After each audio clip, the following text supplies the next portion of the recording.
నమస్తే, నేను మీ మధు మల్కేడ్కర్. ఈరోజు ఎక్స్ప్లెయినర్ వీడియోలో సభ అనుమతులకు సంబంధించి, నిరుద్యోగులు నోటిఫికేషన్లకు సంబంధించి, పార్టీలు సవాళ్ళు, కోర్టులు, పోలీసులు ఈ సంబంధించినటువంటి అంశం ప్రస్తుతం మనం నేనున్నటువంటి ప్లేస్ చూస్తూ ఉన్నారు. సరూర్ నగర్కి సంబంధించినటువంటి ఇండోర్ స్టేడియం పక్కనే ఉన్నటువంటి ఓపెన్ ఏరియాలో పెద్ద ఎత్తున సభ నిర్వహణ కోసం బీఆర్ఎస్వికి సంబంధించినటువంటి విభాగాలు ఇక్కడ అధ్యక్షతన పెద్ద ఎత్తున సభ ఏర్పాటు చేసుకున్నారు.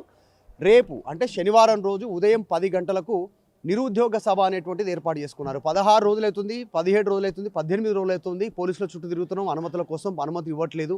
అన్ని ఏర్పాట్లు పూర్తయినని చెప్తున్నారు. దాదాపు వైట్ జర్మన్ టెంటు, సీటింగ్ కెపాసిటీకి కావాల్సినటువంటి అనుమతులు, తర్వాత ఇక్కడ ఏమేమి అనుమతులు కావాలో పార్కింగ్ కానీ, చెత్తకు సంబంధించి, నీరు, తర్వాత టాయిలెట్స్కి సంబంధించి, ఇంకా ఇతరత్ర ఫైర్ సేఫ్టీకి సంబంధించి అన్ని అనుమతులు తీసుకున్నా కావాలని ఇబ్బంది పెడతా ఉంది ప్రభుత్వం. మమ్మల్ని అనుమతి ఇవ్వకుండా సభ రద్దు చేసుకునేటువంటి విధంగా అనేటువంటిది ఇప్పటికీ దాదాపు 5 నుంచి 6-7 లెటర్లు ఇచ్చాము కమిషనర్ ఆఫ్ పోలీస్కి. పట్టించుకోవట్లేదు, మా టేబుల్ మీదకి రాలేదంటున్నారు, ఫోన్ చేస్తే లిఫ్ట్ చేయట్లేదు అంటున్నారు, ఇబ్బంది పెడతా ఉన్నాను అంటున్నారు. చకచక పనులు జరిగిపోతూ ఉన్నాయి. మొత్తం ఐరన్ గ్రిల్స్ అవుతూ ఉంది, స్టేజ్ ప్రోగ్రామ్ జరుగుతూ ఉంది, దీనికి సంబంధించినటువంటి ఫుడ్డు, వాటరు, టాయిలెట్స్ వీటన్ని ఏర్పాట్లు చేస్తూ ఉన్నారు. మొత్తం తెలంగాణ వ్యాప్తంగా ఉన్నటువంటి 119 నియోజకవర్గాల నుంచి ఇక్కడికి నిరుద్యోగులను తరలించాలి అనేటువంటిది ప్రధాన ఎజెండా. ఇదే గ్రౌండ్లో ప్రియాంక గాంధీ వచ్చినప్పుడు ఆమెతో పిసిసి అధ్యక్షుడిగా ఉన్నటువంటి రేవంత్ రెడ్డి సభ ఏర్పాట్లు చేశారు. పెద్ద ఎత్తున ఇక్కడ నుంచి నిరుద్యోగానికి సంబంధించినటువంటి డిక్లరేషన్ ఇచ్చారు. నిరుద్యోగ డిక్లరేషన్ 2 లక్షల ఉద్యోగాలు కాంగ్రెస్ అధికారంలోకి రాగానే 2 లక్షల ఉద్యోగాలు నోటిఫికేషన్ ఇస్తామని చెప్పారు.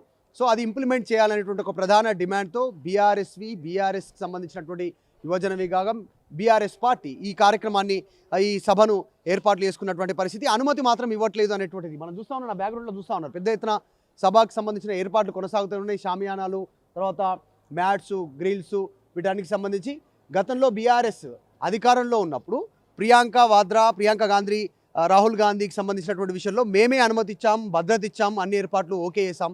ఆఖరికి అప్పుడు ముఖ్యమంత్రిగా ఉన్నటువంటి కేసీఆర్ సొంత నియోజకవర్గం గజ్వేల్లో కూడా భారీ బహిరంగ సభకి అనుమతులు ఇచ్చినటువంటి పరిస్థితి. ఒకవేళ అప్పుడు మేము ఇవ్వద్దు అనుకుంటే ఇవ్వకపోతుండే కదా, మరి ఇప్పుడు మేము ఇస్తున్నాం కదా అనేటువంటి స్టేట్మెంట్ బీఆర్ఎస్ పార్టీకి సంబంధించిన నాయకులు చేస్తూ ఉన్నారు. ఈ సభకు ముఖ్య అతిథిగా వర్కింగ్ ప్రెసిడెంట్ బీఆర్ఎస్ పార్టీకి సంబంధించి మాజీ మంత్రి కేటీఆర్ హాజరవుతూ ఉన్నారు. ఆయన హాజరవుతే రేపు ఫ్యూచర్లో పెద్ద ఎత్తున నిరుద్యోగులు ఒక రివోల్ట్ వస్తుంది. ఇప్పటికే ప్రభుత్వం మీద వ్యతిరేకత ఉంది, ఇవ్వాల్సినటువంటి నోటిఫికేషన్లు ఇవ్వలేదు. 60,000 కొత్త ఉద్యోగాలు ఇచ్చామని చెప్తున్నటువంటి ప్రభుత్వం యాక్చువల్గా ప్రభుత్వం ఏర్పాటైన తర్వాత 15 నుంచి 16,000 నోటిఫికేషన్లే కొత్త ఇచ్చినాయి అన్నటువంటిది. 3 ఏళ్ళు అయిపోతూ వస్తూ ఉంది, 3వ సంవత్సరం నడుస్తూ ఉంది. ఇంకెప్పుడు ఇస్తారు? నెక్స్ట్ మళ్ళీ 1 ఇయర్ అయిపోతే ఎలక్షన్ ఇయర్ స్టార్ట్ అవుతుంది. సో దాన్ని ఆలోచించాలి అనేటువంటి స్టేట్మెంట్ చేస్తూ ఉన్నారు. ఈరోజు రాష్ట్ర కేబినెట్ సమావేశం ఉంది. ఆ సమావేశంలో కీలకంగా నిర్ణయం తీసుకోవాలి. నిరుద్యోగుల విషయంలో, ముఖ్యంగా నోటిఫికేషన్ విషయంలో వాళ్ళకి ఇస్తానన్నటువంటి 2 లక్షల ఉద్యోగాల నోటిఫికేషన్ పైన స్పష్టమైన ప్రకటన, నోటిఫికేషన్కి సంబంధించినటువంటి ప్రకటన ఈరోజు ఉండాలి. దాంతోపాటు ఫీజు రీఎంబర్స్మెంట్కి సంబంధించిన విషయంలో కూడా ప్రకటన ఉండాలి అనేటువంటి స్టేట్మెంట్ బీఆర్ఎస్ పార్టీ చేస్తూ ఉంది. ఒకవేళ నోటిఫికేషన్ల విషయంలో 2 లక్షల ఉద్యోగాలకు సంబంధించి కనుక ఈరోజు కేబినెట్లో ముఖ్యమంత్రి, మంత్రివర్గం దానికి సంబంధించిన నిర్ణయం తీసుకుంటే బీఆర్ఎస్ పార్టీ సంబంధించినటువంటి ఈ సభను రద్దు చేసుకుంటాం, ముఖ్యమంత్రికి సన్మానం చేస్తాం అనేటువంటి స్టేట్మెంట్ ఛాలెంజ్ షంబీపూర్ రాజు ఎమ్మెల్సీ బీఆర్ఎస్ పార్టీకి సంబంధించి ఛాలెంజ్ చేస్తూ ఉన్నారు ముఖ్యమంత్రిని. ఇక ఎమ్మెల్యే సుధీర్ రెడ్డి కూడా 60,000 ఉద్యోగాలు ఇచ్చినట్టుగా నిజంగా నిరూపణ చేస్తే నేను రాజీనామా చేసి శాశ్వతంగా రాజకీయాలకు దూరంగా ఉంటాను, మీరు ఛాలెంజ్ను స్వీకరిస్తాననేటువంటి స్టేట్మెంట్ చేస్తూ ఉన్నారు. సో ఛాలెంజ్లు నడుస్తూ ఉన్నాయి గత కొంతకాలంగా. ప్రస్తుతం నిరుద్యోగుల సభ, దానికి సంబంధించిన విషయంలో అనుమతులు జరుగుతూ ఉంది. ప్రస్తుతం బీఆర్ఎస్ పార్టీ ఈ అనుమతుల విషయంలో కోర్టుకు వెళ్ళింది. ఏర్పాట్లు చేసుకున్నారు, ఫ్లెక్సీలు, దానికి సంబంధించినటువంటి ప్రచారాలు, హోరు, దీనికి సంబంధించినటువంటి అన్ని ఏర్పాట్లు చేసుకున్నారు. మనం చూస్తూ ఉన్నాం సభకు సంబంధించిన విషయంలో. గతంలో ఇక్కడే అనేక సభలు జరిగినటువంటి సిచ్యువేషన్. ఆ విషయంలో బీఆర్ఎస్ ఆగ్రహం వ్యక్తం చేస్తూ ఉంది. అనుమతి ఇవ్వాల్సిందే, ఇవ్వకుంటే ఎక్కడికక్కడ గ్రామాల్లో, మండలాల్లో, నియోజకవర్గాల్లో, జిల్లాలో పెద్ద ఎత్తున నిరసన వ్యక్తం చేస్తాం, మీ ఇష్టం, కొద్దిమంది ఇక్కడికి వస్తాం, ఇక్కడ నిరసన వ్యక్తం చేస్తామని చెప్తా ఉన్నారు. పోలీసులు అనుమతి ఇవ్వట్లేదు, పోలీసుల పైనుంచి ఒత్తిడి ఉంది. హోంశాఖ మంత్రి, ముఖ్యమంత్రి రేవంత్ రెడ్డి కాబట్టి పైనుంచి ఆదేశాలు ఉన్నాయి, మమ్మల్ని పట్టించుకోవట్లేదని చెప్తా ఉన్నారు. మీడియా సమావేశం నిర్వహించారు, ప్రెజర్ బిల్డ్ చేసే ప్రయత్నం చేస్తూ ఉన్నారు. నిరుద్యోగులంతా వస్తా రోజు జరగాల్సినటువంటి ఎగ్జామ్స్ డిగ్రీ ఎగ్జామ్స్ని 18వ తారీఖు మార్చారు, మా సభ ఉందనేటువంటిది ఇట్లా అనేక రకాల కుట్రలు చేస్తూ ఉన్నారు. గతంలో ప్రజాపాలన అన్నారు, ఇప్పుడు ప్రజాపాలన లేదు, నియంత పాలన కొనసాగుతూ ఉంది తెలంగాణలో. కావాలని వాంటెడ్లుగా మా సభకు అనుమతి ఇవ్వద్దు, నిరుద్యోగులంతా రివోల్టులో ఉన్నారు, ప్రభుత్వం పైన తీవ్రమైనటువంటి ఆగ్రహంతో ఉన్నారు, వాళ్ళందరూ వస్తే ఇంకా మరింత పెద్దగా అవుతుంది, సో అనుమతి ఇవ్వకుంటే సభ రద్దు అయిపోతుంది, అందులో భాగంగా మేము చెప్తా ఉన్నాం అనేటువంటి స్టేట్మెంట్ చేస్తూ ఉన్నారు. కానీ కోర్టు పైన నమ్మకం ఉంది, కోర్టు ఖచ్చితంగా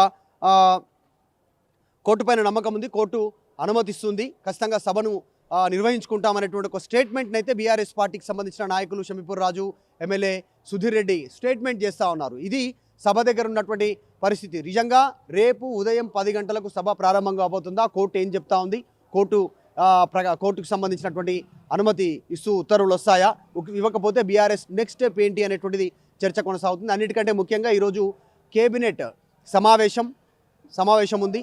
ఆ సమావేశంలో 2 లక్షల ఉద్యోగాలపై నోటిఫికేషన్ పైన నిర్ణయం ప్రకటించాలి అనేటువంటి ఛాలెంజ్ని బీఆర్ఎస్ ఎమ్మెల్సీ షంబీపూర్ రాజు చేస్తూ ఉన్నారు. 60,000 ఉద్యోగాలకు సంబంధించి సుధీర్ రెడ్డి ఛాలెంజ్ చేస్తూ ఉన్నారు. ఇద్దరు కూడా మేము సన్మానం చేస్తామని షంబీపూర్ రాజు అంటే 2 లక్షల ఉద్యోగాలు ఇస్తామంటే 60,000 ఉద్యోగాలు ఇచ్చినట్టు నిరూపిస్తే రాజీనామా, శాశ్వత రాజకీయాల నుంచి తప్పుకుంటానటువంటి ఛాలెంజ్ సుధీర్ రెడ్డి చేస్తూ ఉన్నారు. సో ఇది పరిస్థితి, ఇక్కడ ఉన్నటువంటి ఉద్రిక్తంగా మారే పరిస్థితి ఉంది. రేపు పెద్ద ఎత్తున నిరుద్యోగులు రావడానికి సిద్ధమవుతున్నట్టుగా కనిపిస్తూ ఉంది. దాదాపు ఏర్పాట్లు కంప్లీట్ అయ్యాయి, ప్రెజర్ బిల్డ్ అవుతూ ఉంది ప్రభుత్వం పైన కానీ పోలీసుల పైన కానీ, లేదంటే కోర్టు నుంచి అనుమతి తెచ్చుకుంటామని స్టేట్మెంట్ చేస్తూ ఉన్నారు. నేను మీ మధు మల్కేడ్కర్, హైదరాబాద్.